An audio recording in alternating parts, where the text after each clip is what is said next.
peace must be our goal and our guide.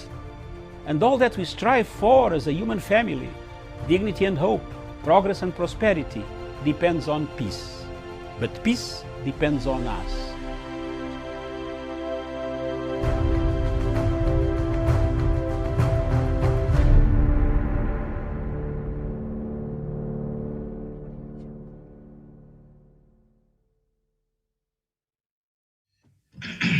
Good morning, viewers. Thank you very much. Welcome to Punchline Africa Television from the Political Command Center of Punchline Africa Television, miles away from Miriam in the General Headquarters in Nairobi. Good morning. A very good morning to you, Doctor. Good morning to our panelists and good morning to our viewers.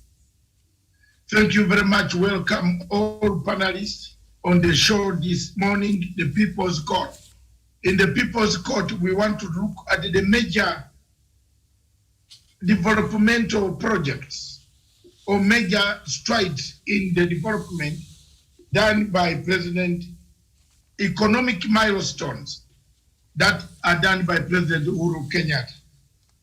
Today, under President Uhuru Kenyatta, there is quite tremendous efforts, despite the politicking and the politics that takes place in the background.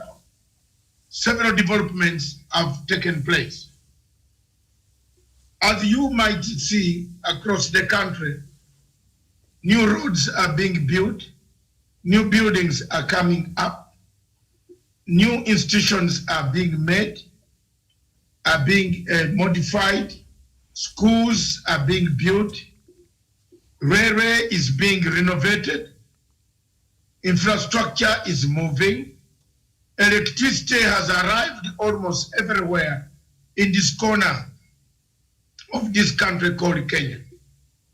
This is the blueprint of the Jubilee government headed by President Uhuru Kenyatta. We might not see these effects simply because we are blinded by myopia and the myopic instincts of those talk-easy policies of those who give out handouts might not make us see what President Uhuru Muigai Kenyatta has been able to deliver. This morning, I and the panel will go through sector by sector to find out what exactly President Uhuru Kenyatta has delivered. You are hearing that tourists are very many. And I will begin this morning with the tourist-oriented man who is in Nanyuki. Good morning, Karanja. We can't hear you. Karanja, we can't hear you at all.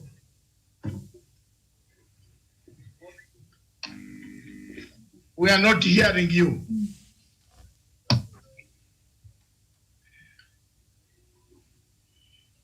Karanja? Karanja? You hear us now? Hello? Yeah, Karanja? We can't hear you. You are so low. I don't know why. If he's having the headsets, he should unplug them. Your handset, your headset issue. Can you use the phone direct?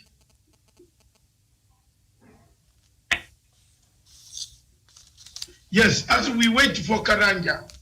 Yeah, good morning. You see? You see? Good morning. Yeah, good morning, Karanja. You are in Nanyuki. Yeah, I'm in Nanyuki. Do you have electricity there? Yeah, we have electricity and I can... Did you charge your phone this morning? Yeah, I did. Has it reached every corner of the people of Nanyuki? Yeah, it has reached every corner of the people of Nanyuki. Yes. And, in a few days, I was privileged to go to a place called, an area called Gobi. This is a place in Laikipia County, but it's a border area in Laikipia County. And for the last years, before the Jubilee government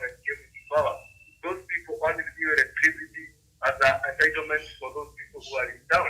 But these days, if you go that place, people are happy because they are charging their phones, they are watching their televisions at home, and things are building up, and people are very happy. And most of the number of primary schools and secondary schools around that area have the connectivity of electricity. Therefore, it's a big mileage here in terms of electricity in this area of Nanyuki and Nyeri and like the South Sudan. Connectivity is there, electricity, and a degree government. So, Bear, where are we in Nanyuki before I leave you to go? In as far as the Big Four agenda is concerned, the economic empowerment of the people through the energy sector. How are people relying on wheelbarrows? No, people are not relying on wheelbarrows. They are relying on power-driven machines. Like when you go around, you see a number of young people who are incubating eggs and making sure that they hatch those chickens and they sell them. That's one way they have created employment. When you go to some centers that they did have resources and salon, you see young men and women who are in that industry of beauty, and they are doing great jobs. Therefore, and we have done out a big issues that are going around here. When you go to the industry that used to use those old tractors in Tibayan, now these days they are using electricity to do their business. And when you go to some markets, even in this town, you see people having fridges and those are cooling systems in their place. Therefore, electricity have done around even in terms of agricultural production, because now farmers can store their goods, especially the perishable goods like vegetables, for a long waiting for a good market. Yeah, it's a good thing. Yeah, it's getting light. Okay, thank you very much, Karanja. If you look at the Kenya Renewable 2018 Global Status Report, it puts Kenya as the 9th in the whole world to have geothermal energy connected to the people and using it with a real 700 megawatts of geothermal power, which is produced around the country. In July 2019, therefore, the country commissioned Africa's largest wind power in Turkana. The much needed clean energy instrumental, which is instrumental to the country's building of the economy. And then you look at the LMCP, particularly being the lowering of the cost of the power. Most of the industries that in Kenya operate today, the power has been lowered. The cost, the rates of paying. You remember when they started, KenGen was charging us tokens. And again, through corruption, those tokens, the corruption which relates to one mouth in this country who talks and forgets that it is his group of tokenism, group of cartels who actually inflated the price of tokens in KPLC. The gentleman there, an engineer by the name Karaja, I don't know, Wesonga knows that name very well. Wesonga, the same cartels that are condemning President Uhuru Kenyatta today for non-development are the cartels that actually created the stagnation of energy sector in KPLC. Do you agree? Do you agree with Songa? Yes, I agree absolutely, Dr. Masanga. Go ahead.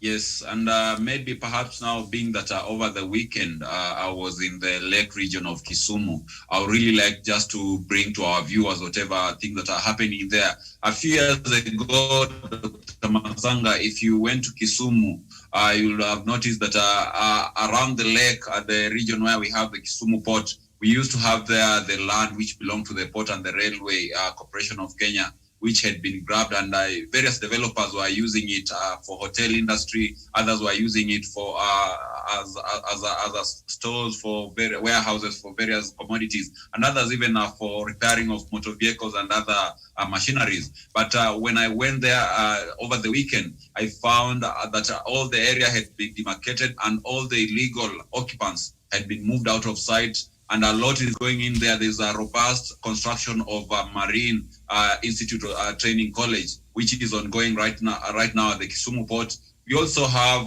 the railway being revamped and in preparation for the link between it from Nairobi to Kisumu.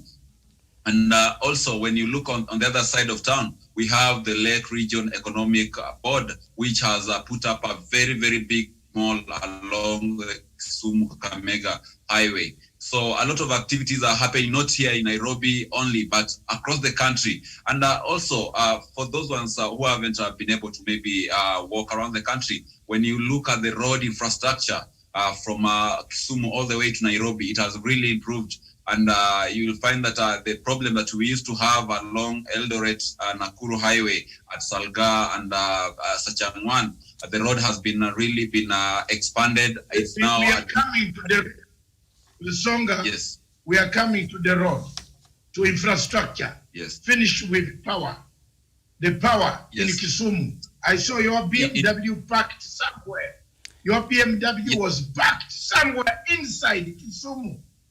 Please, can you bring this experience to the viewers? Wherever they are in Kenya, they think there's no power. Your BMW went inside. I was monitoring you. And it was parked in a place. We want you to tell us the experience of people waking up, music is playing, discos are playing, bars have power. Please, stick to the energy sector. Yeah.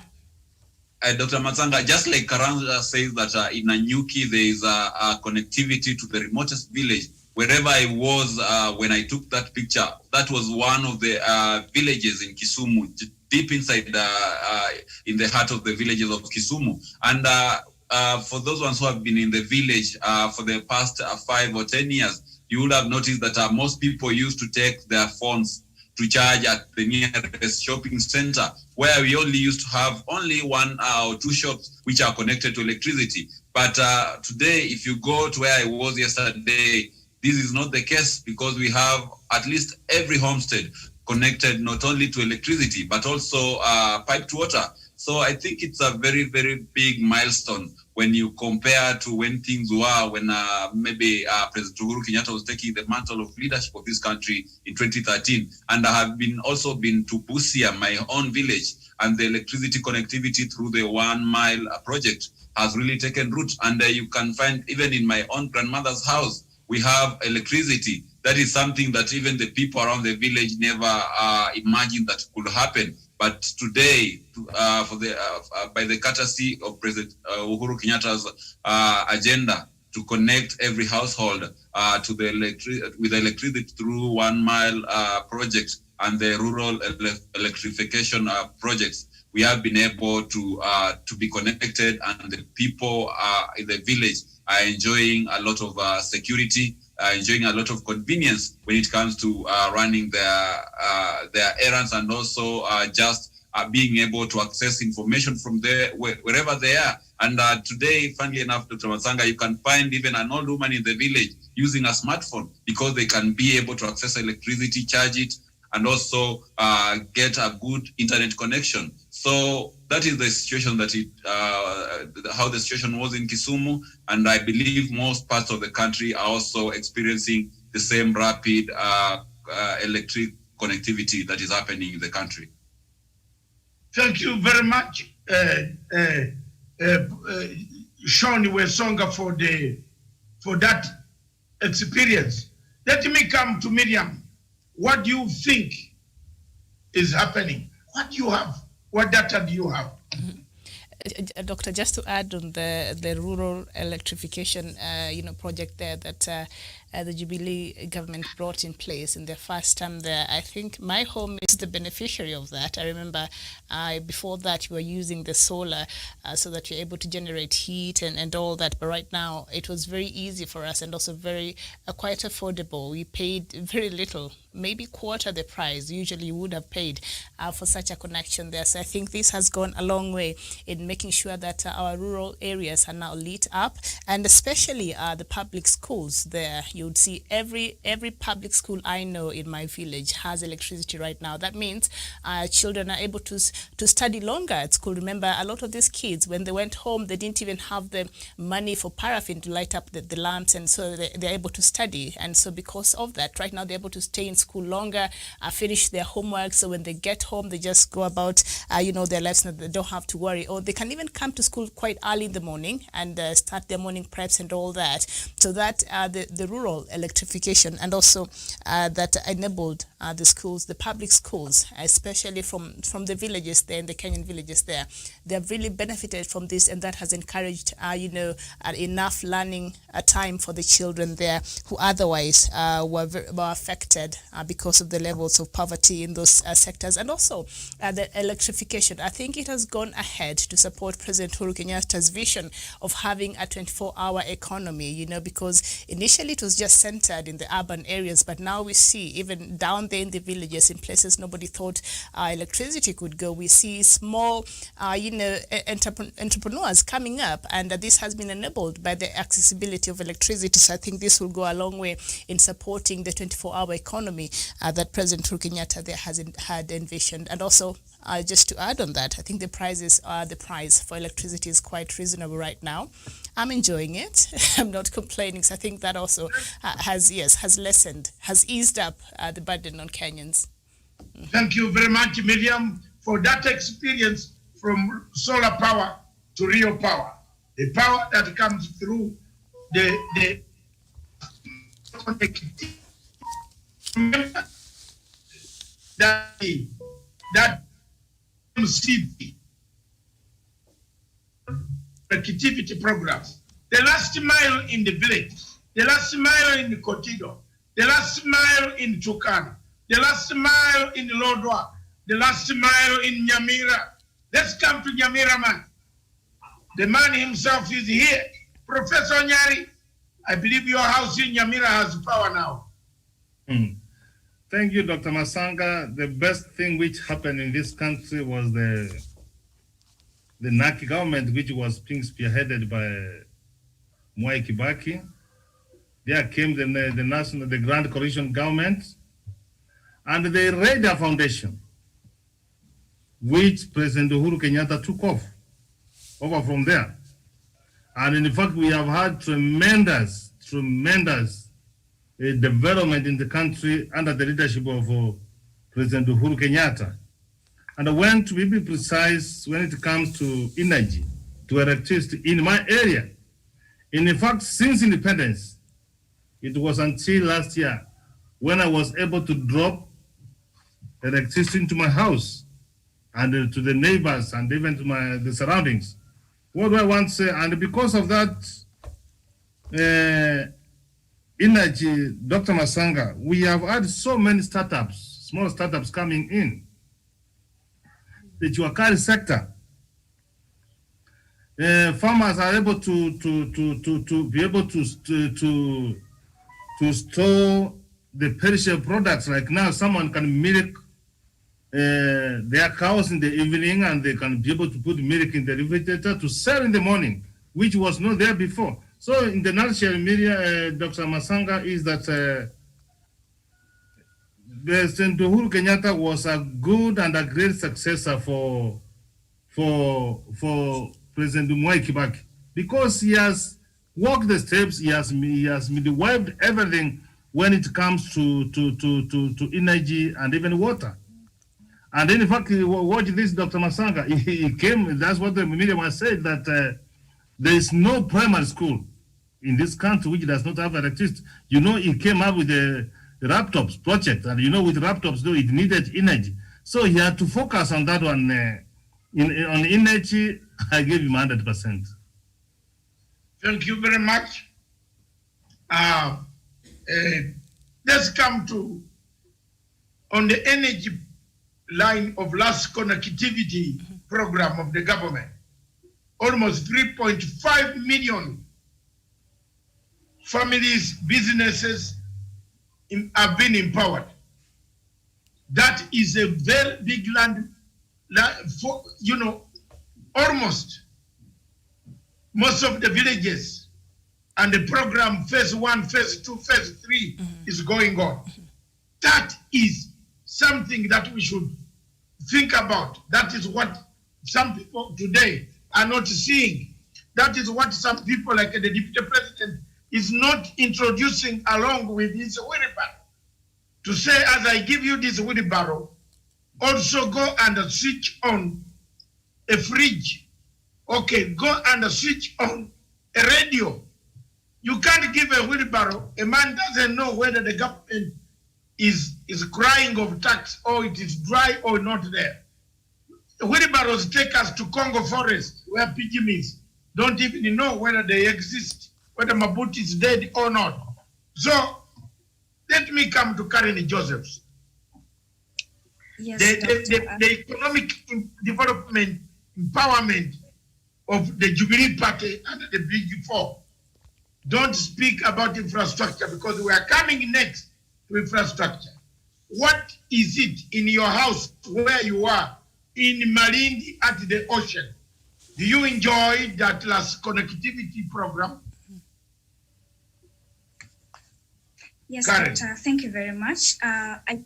Yes, I do enjoy, and it's very easy nowadays to have power installed at your house. It's not a long process compared to what we had to go through some years ago.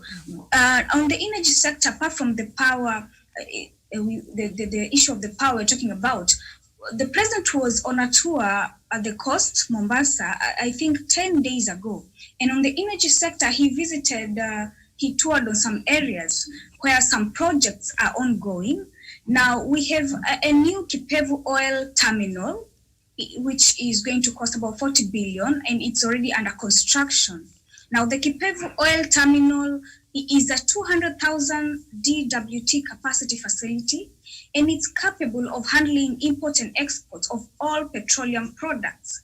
Now I think that is on the energy sector.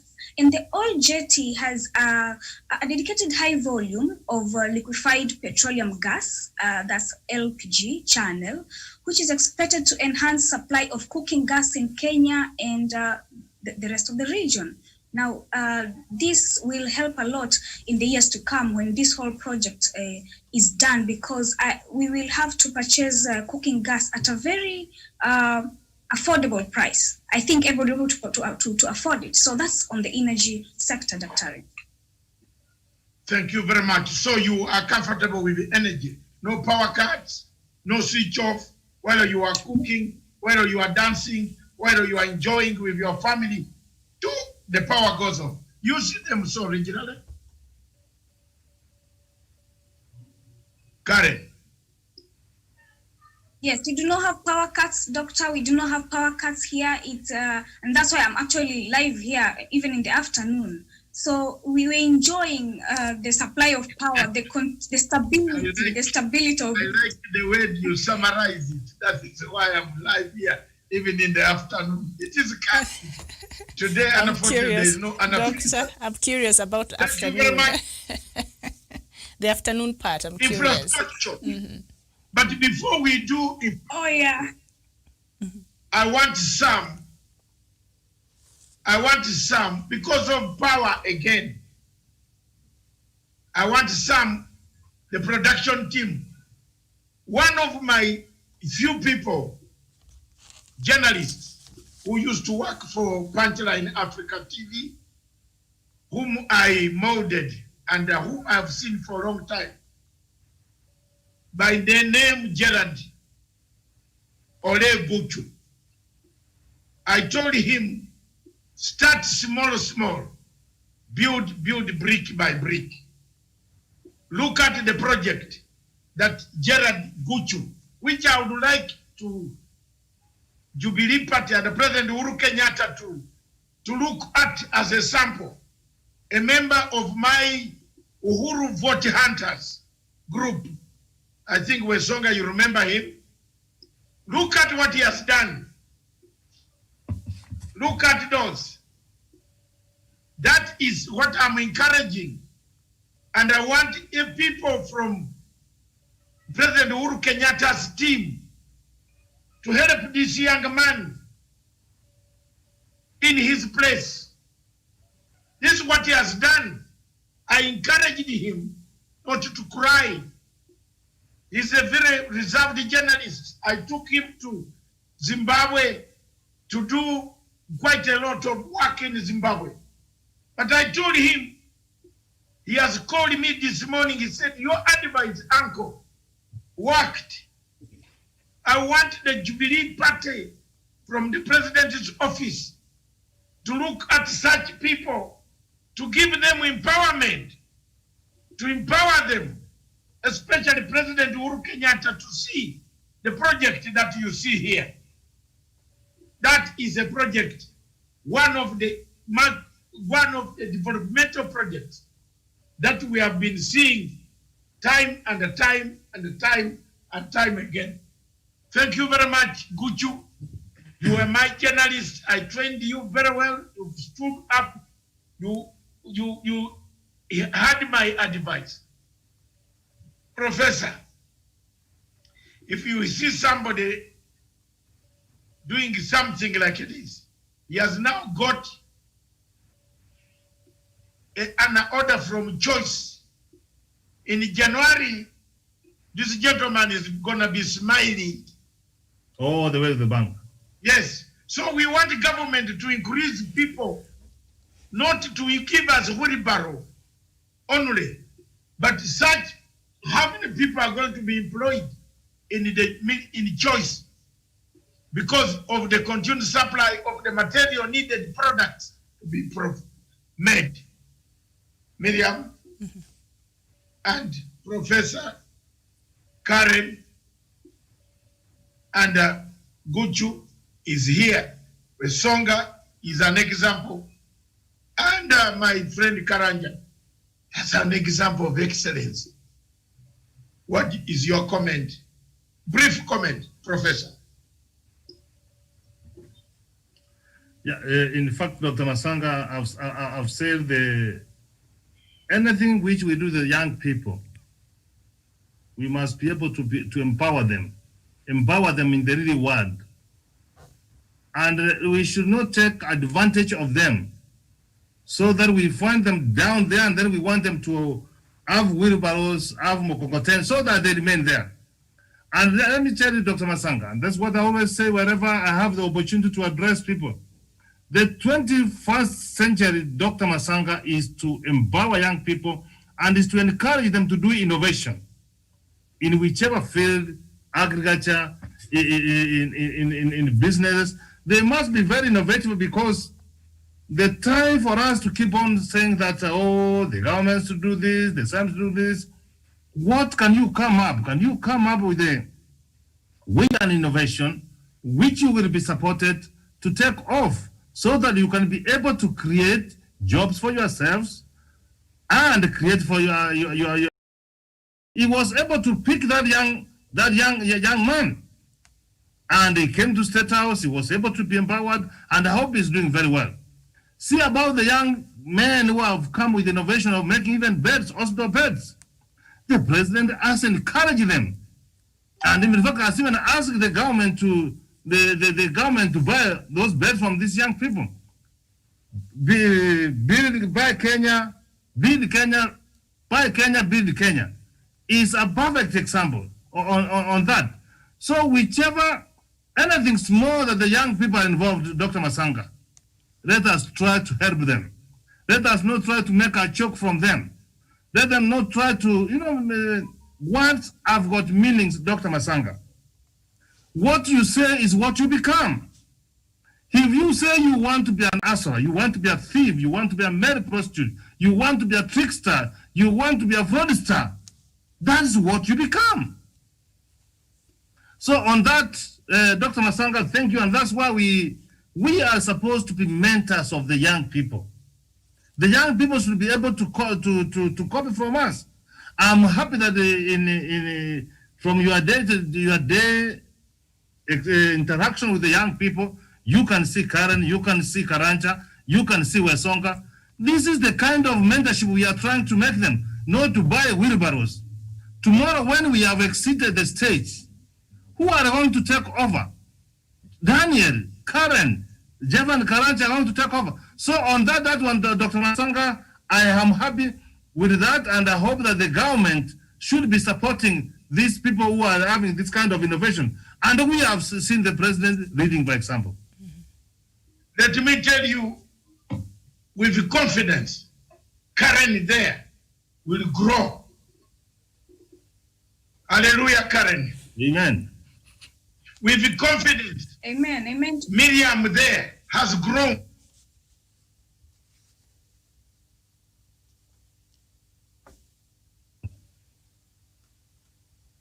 Tonga will grow. With confidence, this Karanja will grow. Amen. I'm a determined man.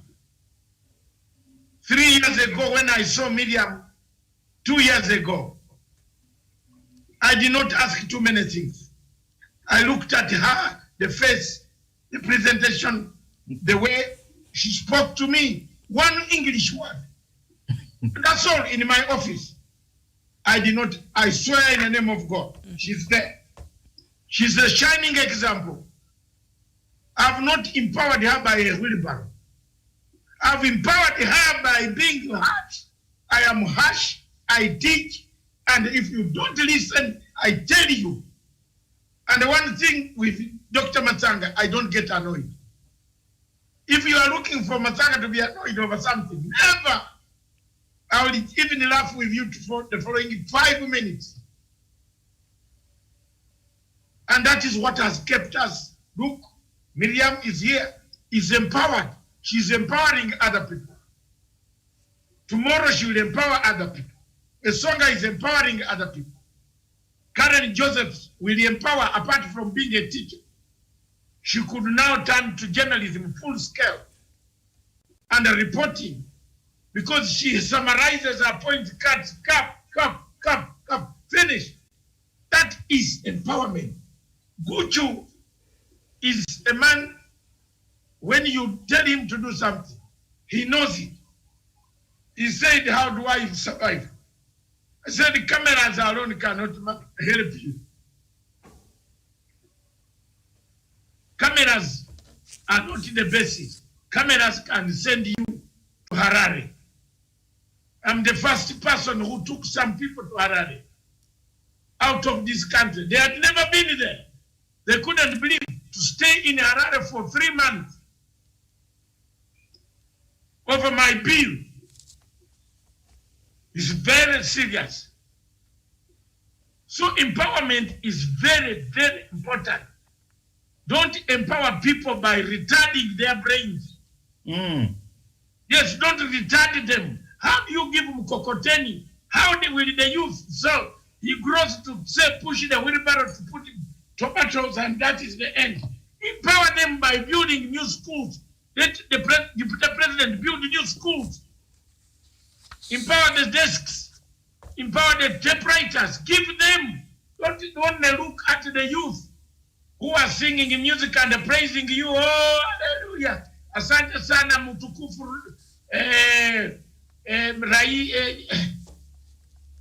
What is it called? Jupiter. Makamu Rais. Makamu Rais mutukufu, tunakupenda. Tunakupenda sana, unatupatia wheelbarrow. Tunakupenda na wheelbarrow. Tunakupenda na wheelbarrow. Where does the wheelbarrow go? After the wheelbarrow, what next? You need what next? You need connectivity, which Uhuru Kenyatta has connected. Thank you. Let's close that. Let's cross over to infrastructure. President Uhuru Kenyatta has created infrastructure development that you can see. You might envy him. You might call him names. Call him whatever you want. You man out there. You woman out there. You youth out there. You younger generation out there. But remember him that he has continued with Kibaki's programs to finish them, at the same time not tampering against the Constitution. He's in the constitutional ambit. That's very the good English, isn't it? Constitutional ambit, which is developing the infrastructure. That today infrastructure in Kenya soon, in 5 years to come, Kenya will be a good heaven of people who joy. If we get the nightmare of the airport, if you look at the infrastructure, the building of the roads, if you look at Dongo Road, Mama Dongo Road in the coast, let's look at the cost. Karen Joseph, let me enumerate the things that are in your place. Then you will know what has taken place. If you look at the coastal region of Kenya, what you find in the coastal region of Kenya as far as infrastructure is concerned, the construction of Dongo Kundu Bypass, Magongo Miritini Airport, and the Port Rails roads are some of the notable projects in that area. Do you agree? Totally, I agree, 100%. What is the status of those roads? Well, they are beyond us, the word standard. I would say they are so standard. And like I said some time back, they have reduced a lot of traffic. It takes you a shorter period before you get to town if you have to use the Dogo Kundu bypass. And that is what we always wanted. And apart from that, there are more, but just bring the rest, Doctor. I have mine here. If you look at the situation in Isiolo Marsabit, the construction of Isiolo Marsabit Moyale Road network has transformed the landscape. If they can bring that road there, it is like going to Sahara Desert. Hallelujah! Hallelujah! Dr. Matsanga, just to comment on that, I remember when we were in high school, we used to have friends who used to come from Isiolo Marsabit to learn here in Nairobi. And they could narrate to you the kind of struggle they underwent before that road was constructed. Someone will tell you he will start by maybe mounting a donkey. From a donkey, he will take maybe a truck, which will go through the wilderness. From the truck, then he will disembark, take another truck, all the way, like before he reaches Nairobi, he would have taken like 7 means of transport. But right now, if you ask anyone who is going to those regions, it's just one way, a very smooth road to be used. Mm-hmm. Very smooth road to be used. If you look at that, the counties previously not accessible. Mm-hmm. Almost 7 counties are accessible now. Is that not development? Is that what the deputy president can come around and yap that they are not there? Open up his mouth to say they are not there. They are there. Look at that. This is not in London. This is in Kenya. Mm-hmm. And speaking, Doctor, of the Nairobi-Mombasa highway, I remember one time taking a bus to Mombasa before that road was constructed. It was the most horrific. That was a terrible journey because the roads there by then were really, really bad. But from a couple of years ago, I think 3 or so years ago, the road has been completed, and so it has eased up, the transportation in that road, because it has a lot of traffic outside of the passengers. We also have trucks from the port and all that. So I think a lot of businesses, some people have really, benefited from the good infrastructure now, and also the road from Nairobi Kisumu highway. Oh my goodness, going to the village was a nightmare. So a lot of yes, thank you. We are coming for you there. Yeah, the infrastructure. Yes. You have already done it by my good CC program. Go ahead on that one. All right. The So road- nowadays, when you drive to my village, now it takes about 6 to 7 hours. And long time, it could take about 9, 10 hours because the roads there were terrible. And then from Kisumu to Siaya also used to be really in bad state. But now we see they've rebuilt it and they've done so well. Even from Kisumu, Busia, we've seen. And, you know, good infrastructure are just some of the enablers we need so that President Uhuru Kenyatta can be able to fulfill his Big Four agenda. So infrastructure is one of the key enablers together with electricity, as we have looked at there. And Doctor, before we just go on, just in, Auditor General Nancy Gathungu tables KEMSA audit report in Senate showing 2.3 billion Kenya shillings was lost in COVID-19 medical supplies procurement scandal. So that is what is happening even as we continue. So maybe that we'll talk about, maybe tomorrow we shall know more about that story. But just back to our topic, infrastructure has gone a long way, and even President Uhuru Kenyatta realizing his agenda, the Big Four agenda. Thank you very much. We shall set that program. We are waiting for the names of the Auditor General to name the people who stole the money of COVID-19. We shall name them here. Meanwhile, today we are on development. Only, let's look at Kitui Kabati Mwingi Road. Oh my God, that's another miracle this side. You branch off through Fika and you drive to Makao Mutua. Makao Mutua's home. Makao has put a hotel there, and then he blames Uhuru Kenyatta. As I speak, there are friends who are in that hotel that today.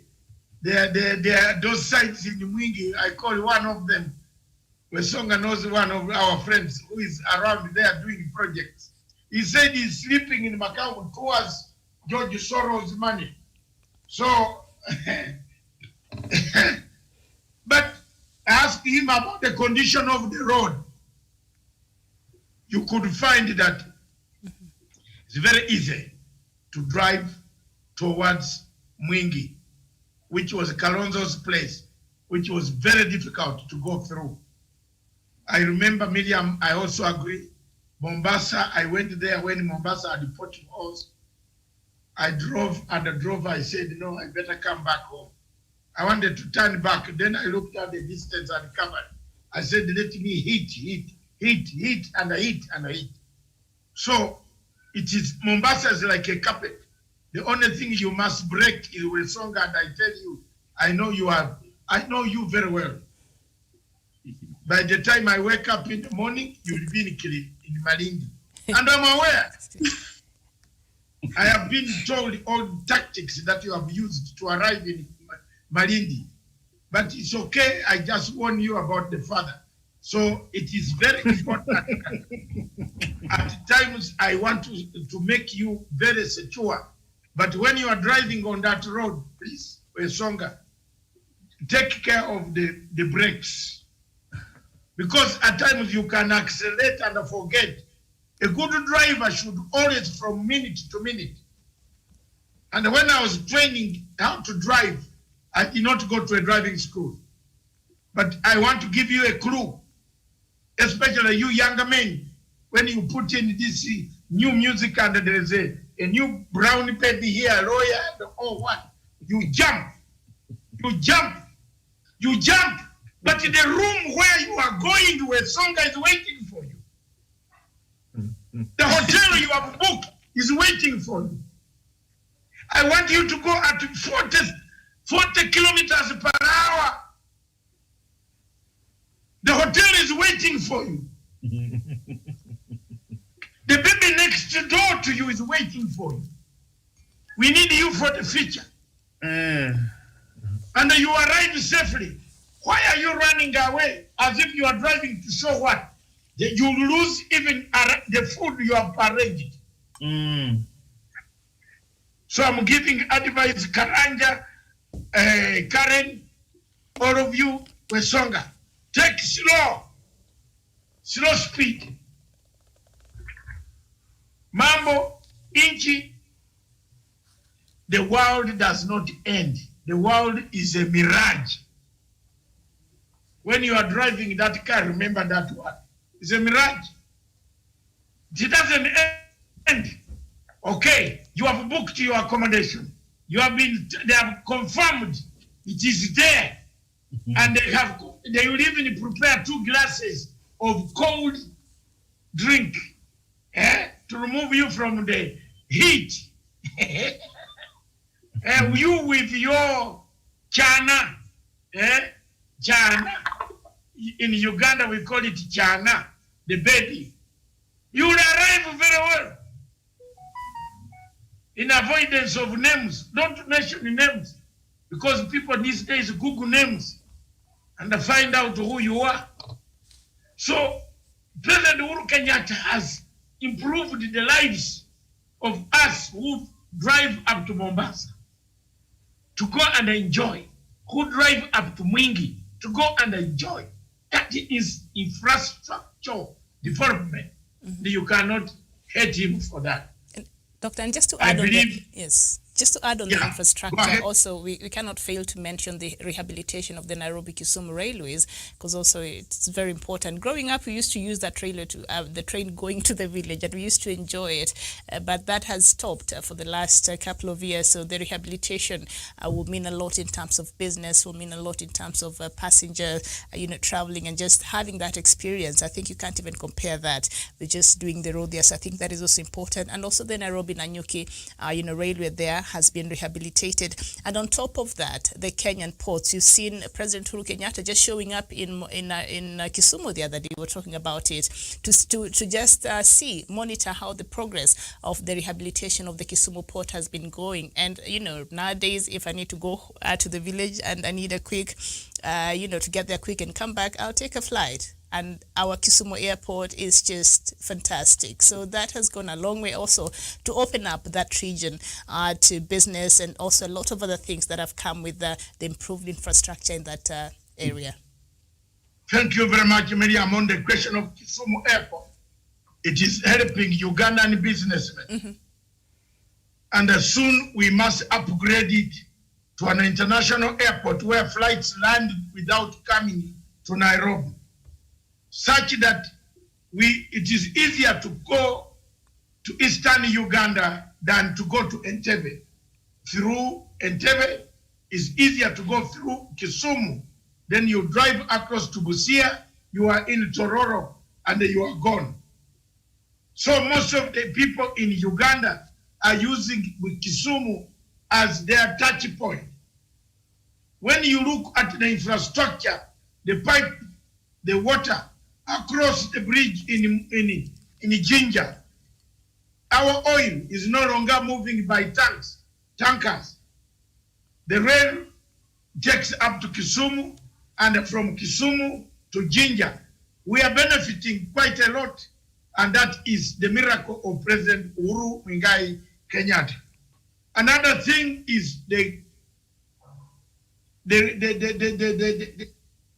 building of Jomo Kenyatta International Airport connection link over to Westlands to deliver traffic there, and people continue to do their work. That will make a good change in the Kenya's infrastructure development. Any comments from Karanja, who is receiving a lot of money from tourists in Nanyuki? Yes, and for me, I want to agree with what you are saying. And for me, I have experienced, and I know a lot of people who are coming from the north of Central North by Nanyuki. And in those days, farmers in these places who grow cabbages and onions in this area, when they used to transport them to those areas, they used to take a long time, and sometimes even the goods perished on the road. But these days, it's a bit easier because when you're past Nanyuki, then on your way to Europe, then there's that road that you're talking about. Then when you go to Marsabit, you take left side, and there is a fuel minimum use of oil, and increase your profit. And that is one thing that the government has really transformed in this area in terms of roads. And apart from that road, we have many roads that have been constructed in this area. And when you go around this county, in the area of Isaiah and Nyandarua, you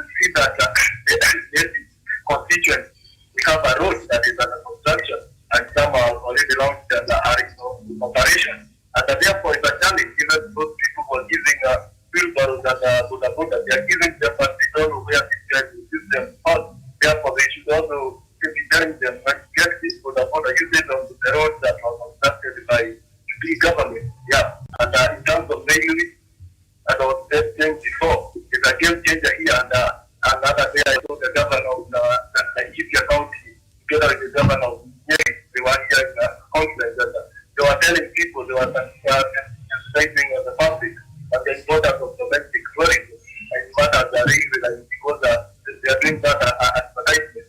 And it's really changing things, because here in this area we have a lot of tourism destination places, and people are coming in their numbers. They go that Friday and Saturday. People are coming to their food. And the economy is changing, and that is something that we must say, because the strategy of President Uhuru legacy and the transformation agenda is something that is happening, is real. And I want to invite people who think it's a joke, even those who are giving wheelbarrows, to come and see we can do more than wheelbarrows. We have railways that are doing great things. Therefore, I agree with all that is said. The government in terms of infrastructure, it has changed lives, and we used to have this road connected in the area, and Sagana, these are Sagana road carriage that is on progress, that is coming to a place called Marwa. Then we come all the way to the incident. That will change the kind of transport that we have, because it is more of a super highway, and the transport that speed and the use of transport from Nairobi all the way to Mary, which is reduced, and that is something that we must commend the government today. You know, they use that road from Mary when they transport Iraq. They come to the then all the way to Mary and Nairobi. And Okay. when that road carriage gets started and reach that area, the ease of transportation of that product will be faster. Okay. Yeah. Thank you. Thank you very much. Time is running, and we want to use this next 15 minutes to look at another development. President Uhuru Kenyatta, together with the security arrangements, has fought the war against terrorism. Terror is soon becoming the thing of the past. There can never be a country can never develop when the country is insecure. Security agencies in Kenya have worked so hard to put up a security mechanism that has halted most of the attacks of by Al-Shabaab and other homegrown terror groups, especially at the coast in Mali, in those areas of Lamu, areas of Kilifi, and areas of Kwale. And the Malindi also to some extent, because there were some attacks in Malindi. This is a great milestone that security agencies, for the first time in the history of Kenya, have been synchronized, have been put together, that they synchronize their activities. They work together as elements. The agency, they pick information, they give to the implementers, and the implementers implement. It is something that we must commend the people, the government of President Uhuru Kenyatta, that he has been able to bring in sanity in the security docket. We want also to thank our security agencies, police, the National Intelligence Services, the Army, the anti-terror departments, the civilians, the citizens of Kenya, who have provided information that has led to arrest and capture of a security situation that we see improving in the country to turn into a secure nation. President Uhuru Kenyatta, together with others, has been able to marshal out a plan for the people of Kenya and for the people of East Africa and Africa at large to make sure that insecurity does not consume our GDP, of which we want to invest into other activities. Therefore, if you look at the resilient war on terror under the leadership of President Uhuru Kenyatta, the country has remained resilient in the fight against terrorism. Under the leadership of President Uhuru Kenyatta, security agencies have forged unity. And that is what I've been talking about, unity of purpose. Formerly, intelligence people would gather information, but they will not have where do you take the information. You have to go and beg another agency to act. When by the time you reach that agency, the terrorist is already done more havoc. Now this has changed, and we want to thank the president for guiding us through all this. If you look at the way through multi-agency approach, Kenya security agencies have recorded successes in the fight against terrorism and the radicalization of our youth. As seen from the trends of FDI, the investor confidence in Kenya and the World Investment Report of 2018, Kenya FDI, that is investment index, increased to 71% of investment. And that is contributed to the government of Kenya, contributed to this growth.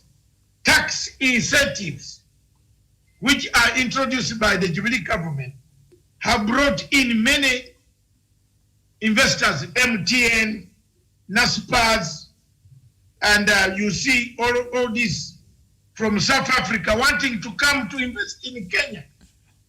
That is a step forward. Microsoft, Google, Twitter.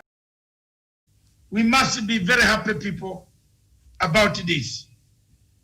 Your comments as we on this subject. I'll begin with Miriam.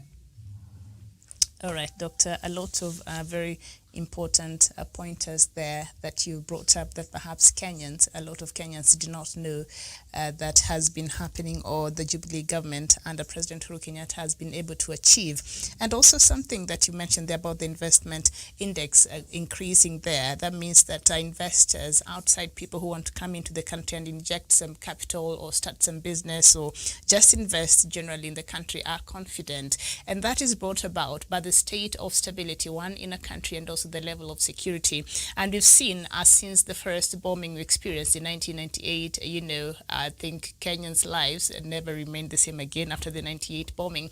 And then after that, we saw terrorism taking different faces, and now it became homebound and all that. So it has come with the different challenges, but we've seen our intelligence in the country really upping their game. Every time a new challenge comes, they're able to find ways, to thwart it. And now what we see in the news is some equipment were confiscated by the police or by the intelligence officials, or something, that was curtailed before it was able to happen. And, we know a couple of years ago we've suffered, a lot of Kenyans have suffered, from the hands of terrorism. And that challenge especially is brought about by, a lot of the Al-Shabaab coming from Somalia and having a government there that is not really willing to cooperate in regards to the fight against corruption. And of course, when you compare Kenya Kenya's situation with what is happening in a country like Mozambique, where an extremist group has taken over a whole 3 town, there in the northern part of Mozambique, or Boko Haram, and the way they're raining mayhem. So if you compare that situation with what we have here in the country, then you realize the government of Kenya has gone out, in its responsibility to protect the lives and the people of Kenya and their properties, and ensuring that our borders are safe, and even in within, they're able to come out and see what else is happening here and how can we ensure that we keep our people safe. So, a couple of years ago, terrorism was a real threat to us. I was afraid to go out in malls. I was afraid to stand out in public places for a long time.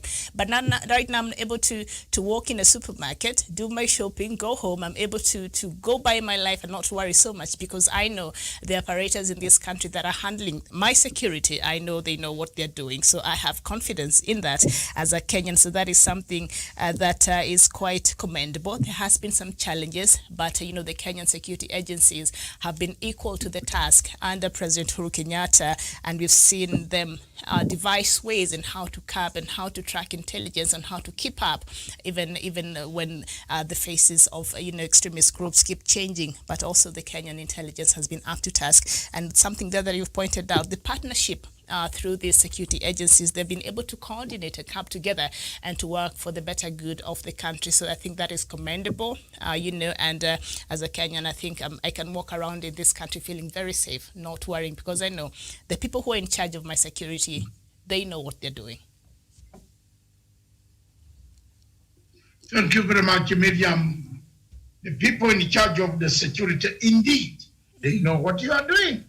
Thank you. And on that note, I come to Karen, before I come to Professor, then to the security expert man, investigative journalist. Oh no, to Karanja, then come to you last. You summarize some of our points of score in this show. Karen, the security in Kilifi, in Malindi, is the capital city of Malindi, is the capital city of Kilifi.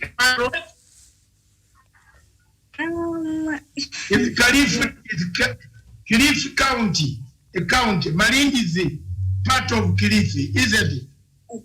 Exactly, yes, correct. Yes. Correct. Your governor is Kingi. Kingi, yeah, correct. Kingi, yes. Kingi. Yeah. Yes. Tell us more about the governor. What has he done on the question of security arrangements at the port and in other places? Thank you very much. Thank you very much. Now, on the security issues, we have this road we call Malindi Lamu Road. Now, when you are traveling,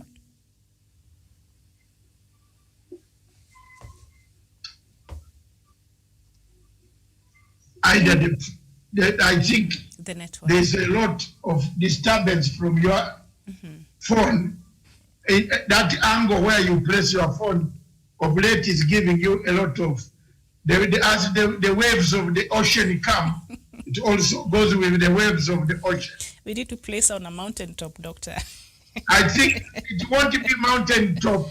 I think it needs an engineer with Songa to work on it. The same with Songa, we don't want to go there. Okay, all right. No. Wesonga is our technical guy.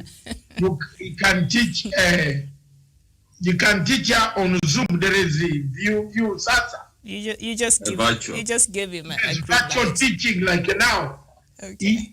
Our phone should be turning into a 3G to 4A and 4G all the time.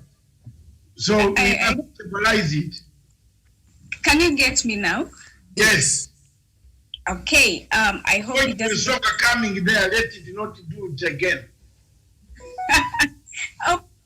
Now, I was talking of the security on this road. We have this road I was talking about, Malindi Lamu Road. So I'm saying on your way, when you're on that road, you'll come across around 3 roadblocks. And these are the KDFs who are there. So they're so they do their job so well that if you do not have an ID, you cannot pass. You cannot even get to the next roadblock.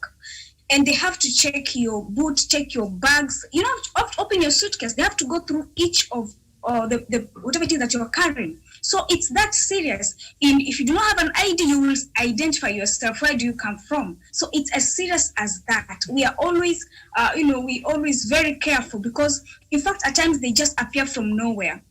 You're driving and they just appear from nowhere. So make sure you have all the necessary documents with you. So these efforts, we really appreciate such efforts, because if you are a terrorist, you cannot even get to the third roadblock before you are caught. So it's that serious.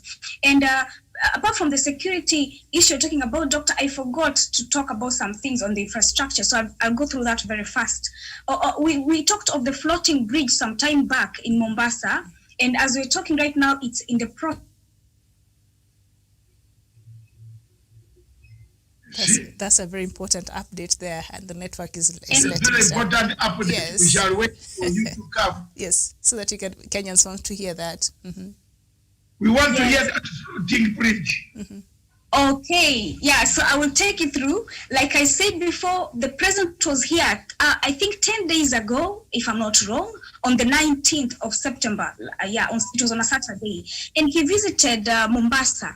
Now we're talking about a pedestrian floating bridge here at Liwatoni in Mombasa Island, which is being constructed. Now, this is meant to ease pressure on the Likoni ferry crossing, area, because we've had issues of these ferries, people occupying the ferries, and the same ferries are occupied by vehicles and cargo and all of that. So there's a lot of congestion. So to ease the pressure at the Likoni ferry, we have this bridge that is being constructed, but it's meant for pedestrians only.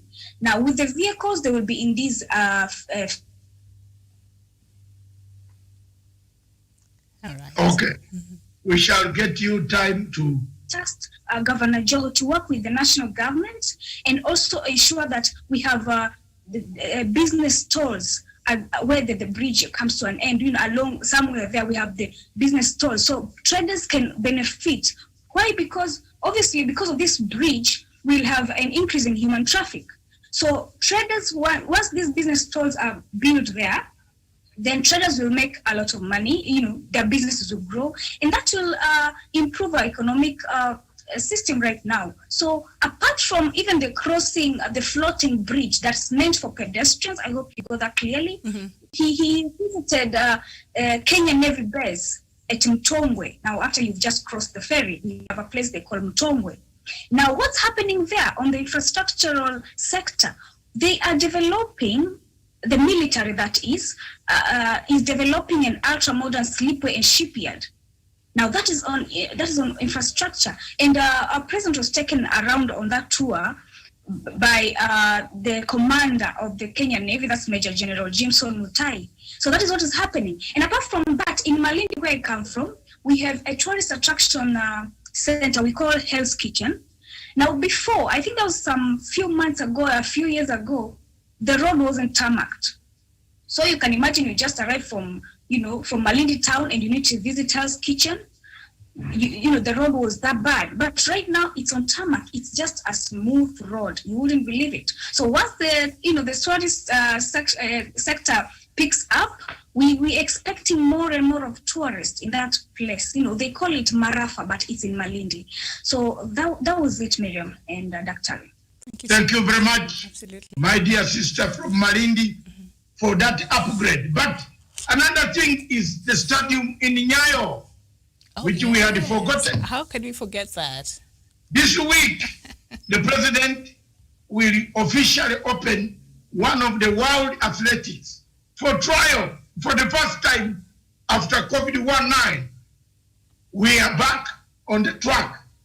President, the stadium is working because somebody was not involved in planning for it. If we had put there some nyangao,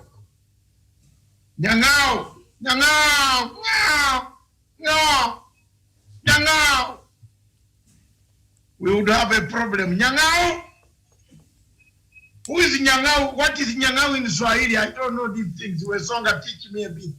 But you're saying You know, I'm not a Swahili block. Please don't blame me. I might be using words that are very bad. Nyang'au is Kiswahili. So Nyang'au means what? The translation in English. Yes. Or you can call it Zimwi. Oh, you are complicating everything for me. I know, me too. What is You have forgotten that Swahili died in Malaba.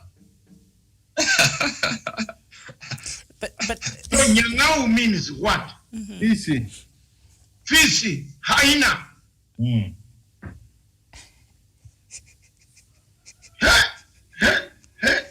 If we had put hyena there to oversee this stadium, we would not have the stadium working. Thank you very much, Mr. President, and thank you very much, Amina Mohammed, and all sports officials, Sports Kenya. It's really lovely. For finishing this stadium. It's beautiful. Asante sana. Asante. Tutaangalia hapa watu wanararawana hapo kukimbia mbio. Some of us were bored in the houses. No, doctor, you need to get a ticket. Wear our masks and go. You need to get a jersey for FC Leopards for the next game there. We need to go watch that.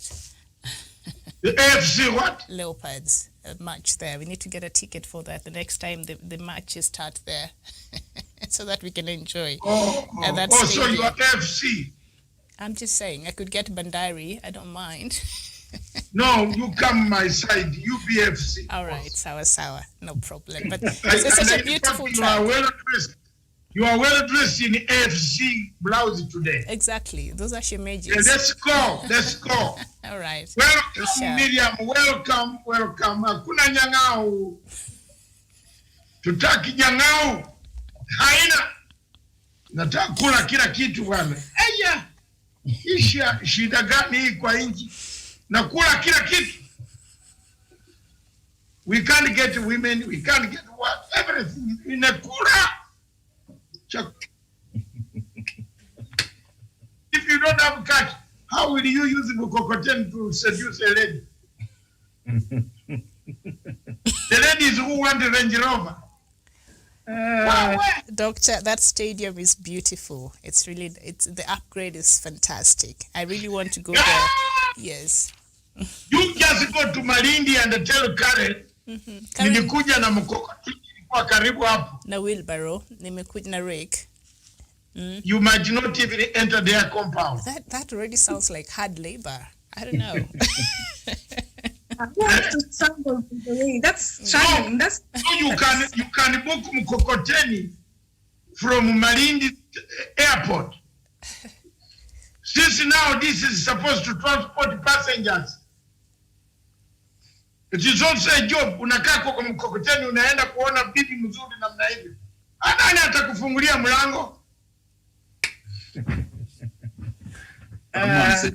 Someone said yesterday that it's a dream of every Kenyan to become a dynasty and not whatever the deputy president tried to push you into.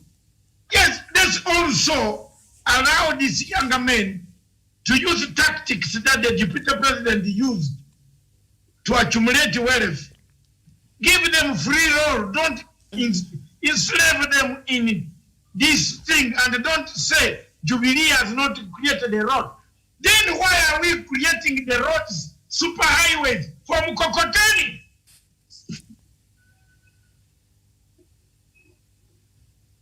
Mniambie, tunataka watoto wetu wakuwe na magari mzuri. Kama mtoto anakuja kwenye your 70 unakaa mguu iko juu, anakuletea gari. Wacha nizungumze like Atwoli. Somebody said I am brother of Atwoli. You have seen it on Facebook. Why are people against me? Atwoli is my elder. But we come from different. We are lawyers all over. Thank you for baptizing me as Atwoli. Dr. Mazan, because you speak the truth so bluntly. And I am now called Atwoli by Tanga Group. Thank you. And just like Atwoli, whatever you talk about comes to pass. And don't worry. In fact, now, if you have been undermining Atwoli, if Matanga joins Atwoli, the group is tougher. You can't crack them. Okay, let me be Atwoli. Do I look like Atwoli? Yes. Thank you for baptizing me. But I'm all right that I look like Atwoli and I look like a Mrathe. It's okay. Okay. Doctor, can you come close? I want to see if you look like Atwoli. Can you come closer? Yeah. To the, okay. Yeah. All right. Atwoli part 2. Okay. All right. But we still have energy more than those of 52 years old. Yes. Try us again and you'll see. We can snatch every fly that passes by. Right. The fly better not pass by. But doctor, the stadium there is fantastic. Are we better than Wesonga? Yes. We have delivered. Atwoli has got a doctor. Yes. A doctor, a full doctor. The first is born. Matanga has got a full lady. Very powerful woman. Where msicheza na sisi? We did not tell them to go and bribe to get jobs. They got their jobs through merit. Where? Wacha maneno yako wewe. Atele. My daughter got her job through merit. And mzee zungumza mzuri uko London kungojea. Enda pole. Anaweza kuwa mkubwa hapo. Anasema uingii. Wewe.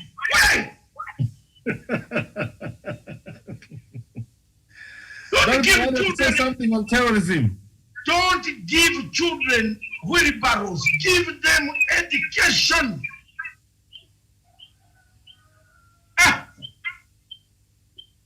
Wallahi ya Mungu. Wala. Tumukuje. You know, very soon, 1 million people will go for those wheelbarrows and you will not have anything to give them. Whatever you call for can come tomorrow. Hey, you think Matanga talks for nothing? There could be a strategy for asking all these youths to arrive at your doorstep. Then you call the same police you always harass. You will be like a Uganda fire service. I know Karen has been laughing, that's why she's coming back. Karen, it will be like a Uganda fire service that arrived at Makerere University. Instead of extinguishing the fire, they said the water is not in the tank.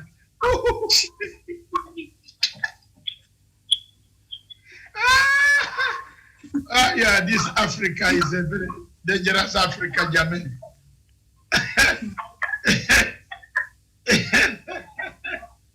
Oh, God, believe me. And then, where the president's documents were kept,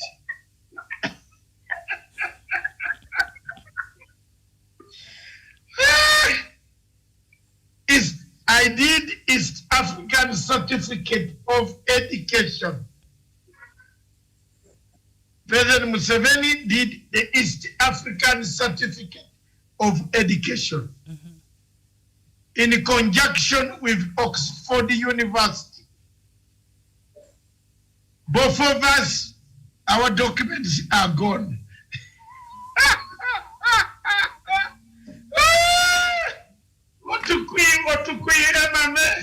Wakronyo. Moti. Yaivo. Ejokuna.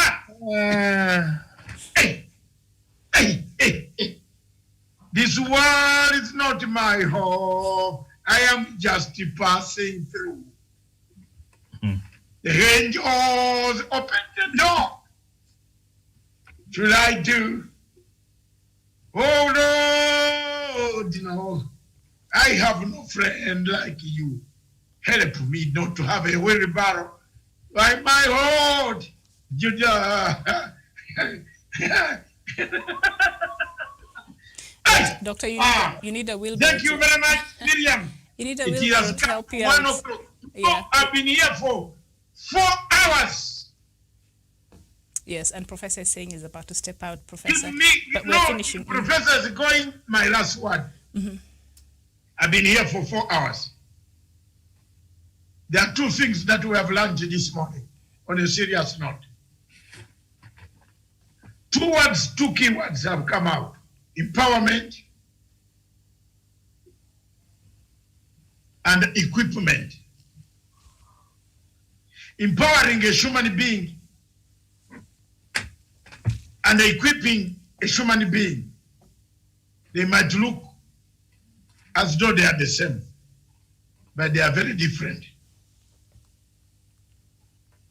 I would like the English reader called Miriam to find out right now, before we go, what is empowerment and what is equipment.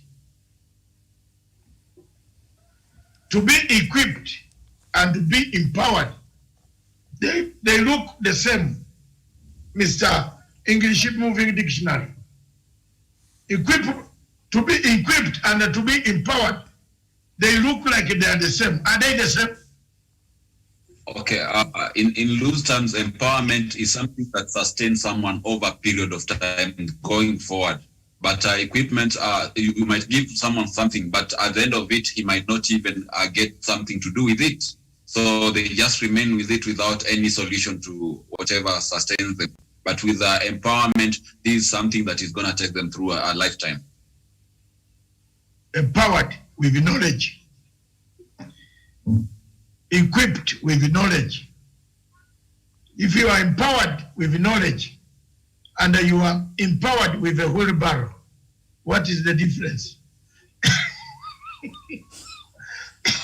Let's end on that note. Thank you very much, all of you. Thank you very much. The president is empowerment. The president is economic programs have worked. They are working. They will work. For the next 2 years, we are not going to listen to harabu, habu, bru, habris. Is it true to call it habris? Yes. Some people call it hubris. It is habris. Isn't it, Miriam? Today I'm correct. Yes, and Dr. Empowering. That smile is not encouraging. Karen, isn't it? Empowering, Doctor. The dictionary says is to give someone the authority or power to do something, also make someone stronger and more confident, especially in controlling their life and claiming their rights. And to equip is supply with the necessary items for a particular purpose, and also could mean to prepare somebody mentally for a particular situation or task. Okay, there you are. Those are the 2 words that have come out. President Uhuru Kenyatta empowers, equips people. Mr. William Ruto handouts and the token policy. That does not work. Powers the road, give us the road that we shall use. Not a student coming from Moyale, climbing a donkey, then climbing a camel, then climbing then finally, around the Meru is when he finds a road. A bus that brings him to school where Wesonga was going. That child will not learn the same way. But now the child can learn and live on the same day.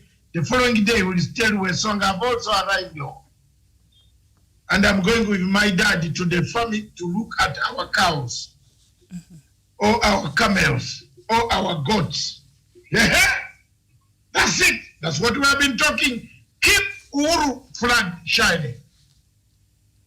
Keep it going. Hala, keep the legacy, don't destroy it. Thank you, Miriam. We have done it for the last 4 hours. If somebody cannot say hallelujah, it is up to them. We have done our best. God bless you. God bless everybody. Professor, God bless you. And Miriam, remain with that good smile until I'm coming there to eat some food. Yeah, there's plenty. Don't finish it. There's plenty, I'm sure. Thank you, Karen from Malindi. Don't allow people who come with Kokoteni.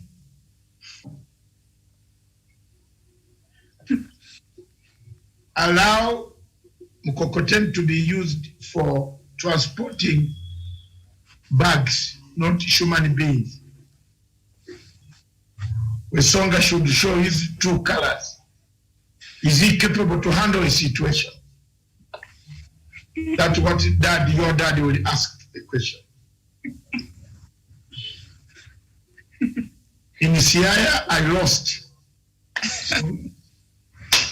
No. One day God will bring us to a point where we shall all be together in the waiting room. God bless you in Siaya. God bless you in Busia. God bless you in Malindi. And God bless me in the floating island. Bye-bye, Miriam. Thank you very much. All right, thank you so much. And just something, when speaking about empowering and equipping, I think there's something here that perhaps the government has done in terms of equipping young people, and that is in the sector of education. And as a result of the unprecedented investment in the key infrastructure projects that drive investment, many manufacturing and value addition companies have started investing in Kenya. In response to the growing demand by these companies, the government has invested heavily in reviving these technical training institutions to inject much needed and disappearing technical skills in the market. From 41 TVTs in the country in 2013, the government has built 152 new technical training institutions with the ultimate aim of building at least 1 TVT per constituency. This has been the training opportunities in TVTs increasing to 145,405, and the number is growing as they get equipped, because these skills, the empowerment and the equipping, they actually happen in such institutions. So that is also an area that the government identified as one of the key enablers of the Big Four agenda. So thank you so much. I'll see you later at 3 p.m. for... I want to thank you very much. I want to thank you, Miriam. Don't cut off yet. I want to thank Joshua Sapua. Support. My good friend Joshua, I want to thank you for watching this television all the time. And I want to thank you as one of the comrades, that the things that we say here are not things that should be taken as we are degrading somebody's integrity.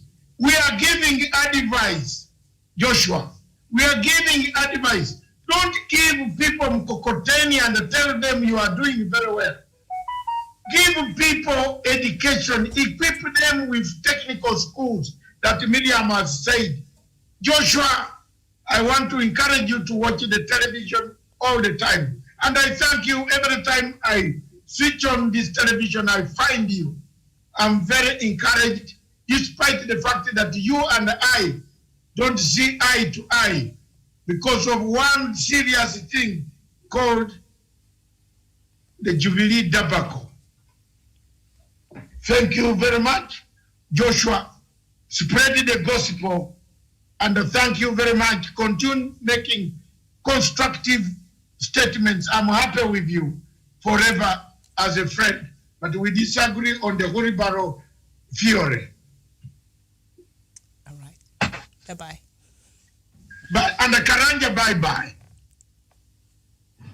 Karanja.